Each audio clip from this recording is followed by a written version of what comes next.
Minor విద్యార్థిని అనుమానాస్పద మృతి 2 ఏళ్లుగా కేసు నలుగుతోంది. ఇంతవరకు ఎటూ తేలలేదు. దీంతో ఇప్పుడు సిబిఐ రంగంలోకి దిగుతోంది. దీంతో విశాఖ పోలీసుల గుండెల్లో రైళ్లు పరిగెడుతున్నాయి. విశాఖలోని ఆకాష్ బైజూస్లో ఇంటర్ చదివేది బెంగాల్కు చెందిన బాలిక 2 ఏళ్ల క్రితం హాస్టల్ పెంట్ హౌస్ నుంచి కింద పడి చనిపోయింది. మొదట ఆత్మహత్యగా భావించి ఫోర్త్ టౌన్ పోలీసులు విచారణ చేపట్టారు. అయితే ఇది హత్యేనని అనుమానం వ్యక్తం చేశారు తల్లిదండ్రులు. దీనిపై కోల్కతా సీఎం మమతకు ఫిర్యాదు చేశారు. దీంతో ఏపీ పోలీసులపై కోల్కతా పోలీసులు కేసు నమోదు చేయడం కూడా అప్పట్లో సంచలనం కలిగించింది. తాకట్లో ఉన్న మీ బంగారం నమ్మి కష్టాల్ని కాంపౌండ్ వాల్ దాటించే one and only solution prime gold hub మాత్రమే. కాంటాక్ట్ 8499938881. దీంతో ఐపీసీలోని సెక్షన్లు మార్చి హాస్టల్ యజమానిని పోలీసులు అరెస్టు చేశారు. బాలిక మృతి ఘటనపై సిపి శంఖభద్ర బాగ్చీని ప్రత్యేక అధికారిగా నియమించింది.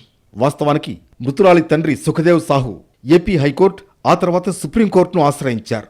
దీంతో ఈ కేసు ఇన్వెస్టిగేషన్ చేయాల్సిందిగా సిబిఐకి అప్పగిస్తూ సుప్రీం ధర్మాసనం ఇటీవల ఆదేశించింది.